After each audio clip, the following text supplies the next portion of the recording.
Ayatollah Ali Khamenei लखनौचे आहेत. हो, तुमच्या कानांनी एकदम बरोबर ऐकलंय. इराणचा supreme leader ayatollah Ali Khamenei यांचा आपल्या भारतासोबत थेट कनेक्शन आहे. आता तुम्ही म्हणाल ते लखनौचे, मग इराणमध्ये जाऊन एवढं मोठं साम्राज्य कसं काय उभं केलं? त्याचीच थोडी युनिक स्टोरी आहे, तीच सांगतो. तसं आयतुल्ला अली खामेनी आता या जगात नाहीये. अमेरिका आणि इस्रायलने मिळून इराणवर जो हल्ला चढवला होता त्यात खामेनींचा मृत्यू झाला. सोबत त्यांचे बरेच नातेवाईक सुद्धा मारले गेले. पण त्यांच्या 5 नातेवाईकांची स्टोरी आपल्या भारतातून सुरू होते.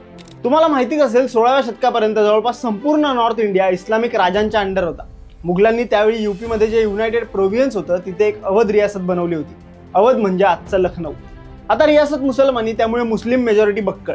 इथे जवळपास 200 वर्षांपूर्वी शिया मुस्लिम राहायचा, अहमद हिंदी. त्याचं आणखी एक नाव होतं अहमद मुसावी हिंदी. खरं तर ते आधी इराणलाच होते, मूळचे निशापूरचे. तिथून ते भारतात स्थायिक झाले आणि आजच्या बाराबंकी जिल्ह्यात किंतूर येथे राहायला आले. आता हे कोण होते असा प्रश्न तुमच्या डोक्यात आलाच असेल.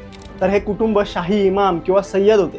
असं म्हणतात जितके सय्यद आहेत ते सर्व मुहम्मद पैगंबर यांच्या वंशावळीतले आहेत. तर यांना शिया कुटुंबामध्ये चांगलाच मान असतो.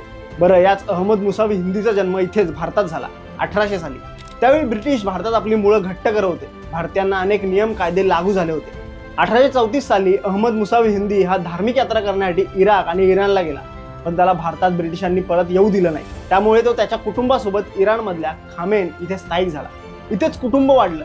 इराणमध्ये त्याचं वजन वाढलं. अहमद हिंदी 1869 साली वारला. पण पुढे त्याचा नातू रुहोल्ला खोमेनी हा इराणचा पहिला सुप्रीम लीडर ठरला. त्याने इराणच्या राजकारणात आपलं वजन वाढवलं. त्यासोबतच शिया कम्युनिटीमध्येही त्याची इज्जत वाढत गेली. इराणची अधिकृत स्थापना याच रुहोल्ला खोमेनींनी केली होती. 1989 साली या रुहोल्ला खोमेनीचं निधन झालं आणि गादीवर आला याच कुटुंबातला आयतुल्ला अली खामेनी, जो आता 2026 पर्यंत इराणचा सुप्रीम लीडर होता.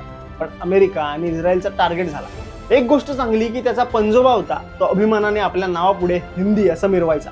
कारण भारतात राहिल्यामुळेच इराणमध्ये त्याला वेगळी ओळख मिळाली होती. सध्या तुम्ही पाहत असाल, खामेनी यांच्या मृत्यूनंतर आपल्या देशभरात मोठी आंदोलन सुरू आहे. पण या सगळ्याचं कनेक्शन त्यांच्या इंडियन असलेल्या कनेक्शनशी काहीच नाहीये. तर तो शिया पंथाशी जोडलेला आहे. भारतात जे मुस्लिम आंदोलन करतायत ते सर्व शिया आहे. आता आयतुल्ला खामेनी नंतर त्याचा मुलगा मोजतबा खामेनी इराणचा सुप्रीम लीडर झालाय.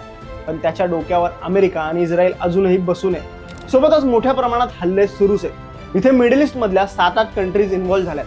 त्यामुळे गेल्या काही दिवसांपासून वर्ल्ड वॉर 3 सुद्धा ट्रेंड होतं. पण या देशांच्या लीडर्सच्या डोक्यात नक्की काय चाललंय हे येणाऱ्या काळच दाखवेल. ही माहिती तुम्हाला कशी वाटली आम्हाला कमेंट्समध्ये नक्की सांगा. आणि अशाच इंटरेस्टिंग गोष्टी जाणून घेण्यासाठी गाजावाजाला लाईक, शेअर, फॉलो आणि सबस्क्राईब करायला विसरू नका.